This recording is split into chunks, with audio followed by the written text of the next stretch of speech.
Welcome to our channel. ಇವತ್ತು chicken gravy ಹೇಗೆ ಮಾಡೋದು ಅಂತ ನೋಡೋಣ.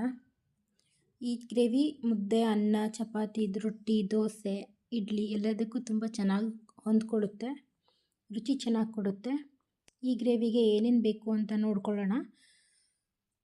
ಶುಂಠಿ, ಬೆಳ್ಳುಳ್ಳಿ, ಈರುಳ್ಳಿ,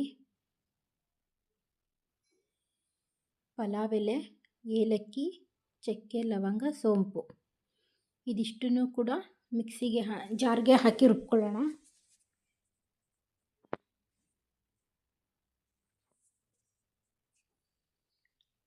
ತರ್ತರಿಯಾಗಿ ರುಬ್ಕೋಬಾರ್ದು, ತುಂಬ ಸಾಫ್ಟಾಗಿ ರುಬ್ಕೊಂಡಿರಬೇಕು.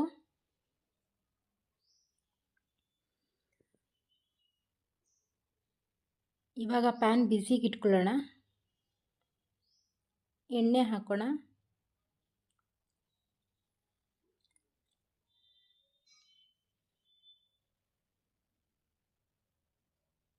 ಎಣ್ಣೆ ಬಿಸಿಯಾದ ತಕ್ಷಣ ಕಸೂರಿ ಮೇಥಿ,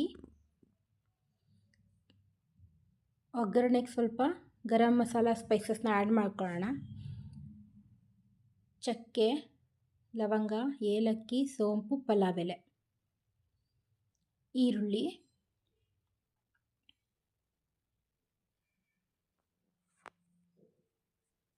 ಈರುಳ್ಳಿ 75% ಅಷ್ಟು ಸಾಫ್ಟಾಗಿ ಫ್ರೈ ಆಗಬೇಕು.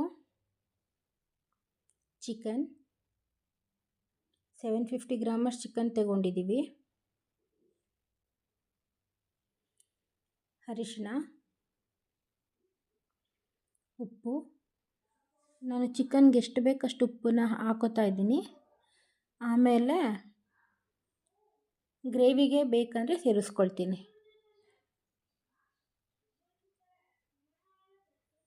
ಟೊಮೊಟೊ,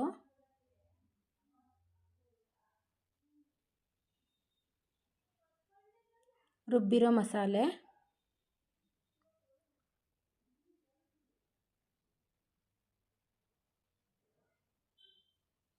ಚೆನ್ನಾಗಿ ಮಿಕ್ಸ್ ಮಾಡ್ಕೊಳ್ಳೋಣ.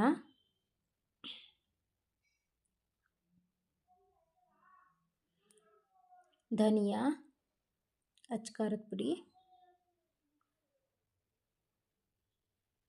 ನೀವು ತುಂಬ ರೆಡ್ ಕಲರ್ ಬರಬೇಕು ಗ್ರೇವಿ ಅಂತ ಹೇಳಿದರೆ ಕಾಶ್ಮೀರಿ ರೆಡ್ ಚಿಲ್ಲಿ ಪೌಡರ್ ಕೂಡ ಯೂಸ್ ಮಾಡ್ಬೋದು.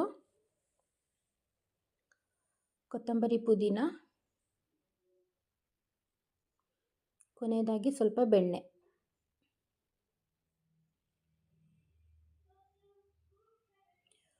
ಒಂದು 2 ನಿಮಿಷ ಲೋ ಫ್ಲೇಮಲ್ಲಿ ಇಟ್ಕೊಂಡು ಬೇಯಿಸ್ಕೊಳ್ಳಿ. ಇವಾಗ ಗ್ರೇವಿ ರೆಡಿಯಾಗಿದೆ. ಗ್ರೇವಿ ಮೊದಲಿಂದನೂ ಕೂಡ ಲೋ ಫ್ಲೇಮಲ್ಲೇ ಆಗಬೇಕು.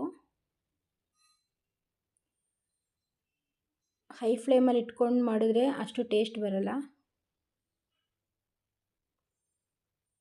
ಮಸಾಲೆ ಬೇಗ ಬೇಯುತ್ತೆ, ಚಿಕನ್ ಬೇಗ ಬೇಯಲ್ಲ. ಅದರಿಂದ ಲೋ ಫ್ಲೇಮಲ್ಲೇ ಮಾಡ್ಕೊಳ್ಳಿ. ಇವಾಗ ಚಿಕನ್ ಗ್ರೇವಿ ರೆಡಿಯಾಗಿದೆ. ಇದು ಮುದ್ದೆ, ಅನ್ನ, ಚಪಾತಿ ಎಲ್ಲದಕ್ಕೂ ಹೊಂದ್ಕೊಳ್ಳುತ್ತೆ, ತುಂಬ ಚೆನ್ನಾಗಿ ಟೇಸ್ಟ್ ಕೊಡುತ್ತೆ.